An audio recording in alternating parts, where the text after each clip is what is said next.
ആഹാരം കഴിക്കുമ്പോഴോ അല്ലെങ്കിൽ സംസാരിക്കുമ്പോഴോ എന്തിന് വെള്ളം കുടിക്കുമ്പോൾ പോലും ആ നാവ് അമിതമായിട്ട് പല്ലിന്റെ പിൻഭാഗത്തോട്ട് തള്ളുന്ന ഒരു കണ്ടീഷൻ വിളിക്കുന്ന പേരാണ് ടങ് ത്രസ്റ്റിംഗ് അഥവാ നാവ് ഉന്ന സ്വഭാവം. ഇതിന്റെ കാരണങ്ങൾ നോക്കിക്കഴിഞ്ഞാൽ ഹെറിഡിറ്ററി ആയിട്ട് വരാം, പാരമ്പര്യമായിട്ട് വരുന്നതായിരിക്കാം, അല്ലെങ്കിൽ ജന്മന. ഇപ്പൊ ഞാൻ ഉൾപ്പെടെയുള്ള എല്ലാ ആൾക്കാരും കുഞ്ഞായിരിക്കുന്ന സമയത്ത് ലിക്വിഡ് ആയിട്ടുള്ള പാലോ അല്ലെങ്കിൽ വെള്ളമോ കുടിക്കുമ്പോൾ ശ്വാസമുട്ട് ഉണ്ടാവാണ്ടിരിക്കാനായിട്ട് നമ്മളെ ബോഡി നാച്ചുറലി ഉണ്ടാക്കുന്ന റിഫ്ലക്സ് ആണ് ടങ് ത്രസ്റ്റിംഗ് റിഫ്ലക്സ് എന്ന് പറയുന്നത്. ഈ റിഫ്ലക്സ് ഒരു 5-6 മാസം കഴിയുമ്പോൾ തന്നെ ബ്രേക്ക് ആവേണ്ടതാണ്. ഇത് ബ്രേക്ക് ആവാത്തൊരു കണ്ടീഷനിൽ ഈ ഒരു ടങ് ത്രസ്റ്റിംഗ് ഹാബിറ്റ് ആയിട്ട് മാറും. അതുപോലെ ENT കാരണങ്ങളും ഉണ്ടാവാൻ, ഇപ്പം ടോൺസിലൈറ്റിസോ അഡിനോയിഡ്സോ അല്ലെങ്കിൽ ശ്വാസം എടുക്കാനുള്ള ബുദ്ധിമുട്ട് കാരണം മൗത്ത് ബ്രീത്തിങ് ചെയ്യുന്ന ആൾക്കാരിലോ, ഇനി അതുപോലെയല്ല വലുതായതിനു ശേഷം 1, 2, 3 പല്ലുകൾ മിസ്സായ കണ്ടീഷൻസിൽ നാക്ക് ആ ഒരു സ്പേസിലോട്ട് തള്ളാനുള്ളൊരു ചാൻസ് വളരെയധികം കൂടുതലാണ്. ഇങ്ങനെ ഒരുപാട് കാരണങ്ങളുണ്ട് ഈ പറഞ്ഞ ടങ് ത്രസ്റ്റിംഗ് ഹാബിറ്റ് ഉണ്ടാവാം. ടങ് ത്രസ്റ്റിംഗ് ഹാബിറ്റ് കൊണ്ട് പല്ലിനും അതുപോലെ തന്നെ വായിനൊക്കെ ഒരുപാട് ബുദ്ധിമുട്ടുണ്ടാവാറുണ്ട്. അതിലൊരു മെയിൻ പ്രോബ്ലം എന്ന് പറയുന്നത് ഓപ്പൺ ബൈറ്റ് ആണ്. മുകളിലത്തെയും താഴത്തെയും പല്ലിന് കൂട്ടിമുട്ടാത്ത ഒരു അവസ്ഥ.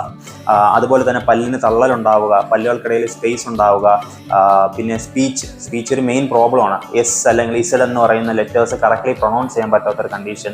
ഇനി കഴിക്കുന്ന ആഹാരം കറക്റ്റായിട്ട് വിഴുങ്ങാൻ പറ്റാത്ത കണ്ടീഷൻ, അത് പുറത്തോട്ട് വരുന്നൊരു കണ്ടീഷൻ ഉണ്ടാവുക. യൂഷ്വലി ഒരു 4-5 വയസ്സാകുമ്പോൾ തന്നെ ഈ ഒരു ഹാബിറ്റ് ബ്രേക്ക് ആവേണ്ടതാണ്. ഇത് ബ്രേക്ക് ആയില്ലെങ്കിൽ ഇതിന് പ്രോപ്പറായിട്ട് ട്രീറ്റ്മെന്റ് കൊടുക്കുക. ആദ്യമേ തന്നെ കാരണം ഐഡന്റിഫൈ ചെയ്ത് ട്രീറ്റ്മെന്റ് കൊടുക്കുക. ഇപ്പോൾ ശ്വാസമുട്ട് കൊണ്ടാണ് ഈ ഒരു ടങ് ത്രസ്റ്റിംഗ് ഉണ്ടാകുന്നത്, അല്ലെങ്കിൽ അഡിനോയിഡ്സ് അല്ലെങ്കിൽ ടോൺസിലൈറ്റിസ്, ഇതൊക്കെ ആണെങ്കിൽ ഇതിനുള്ള ട്രീറ്റ്മെന്റ് ആദ്യം കൊടുക്കുക.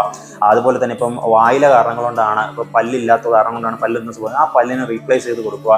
ഇനി അതല്ലാന്നുണ്ട് ഹാബിറ്റ് തന്നെ ആണെങ്കിൽ നമ്മൾ ഇതിനുള്ള ടങ് ട്രിപ്പ് എന്ന് പറയുന്ന അപ്ലയൻസ് കൊടുത്ത് നമുക്ക് ഒരു പരിധി വരെ നമുക്ക് ഈ പറയുന്ന നാവിനെ പല്ലിലോട്ട് എത്താത്ത രീതിയിൽ തടഞ്ഞു നിർത്താവുന്നതാണ്. അങ്ങനെ നമുക്ക് ഈ ഒരു ഹാബിറ്റിനെ ബ്രേക്ക് ചെയ്യാൻ സാധിക്കുന്നതാണ്.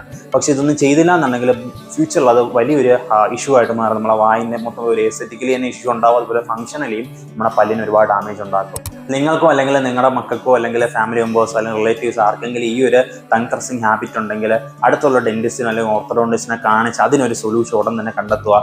മാക്സിമം ആൾക്കാർക്ക് ഈ ഒരു വീഡിയോ ഷെയർ ചെയ്ത് കൊടുക്കുക. Keep smiling and stay healthy.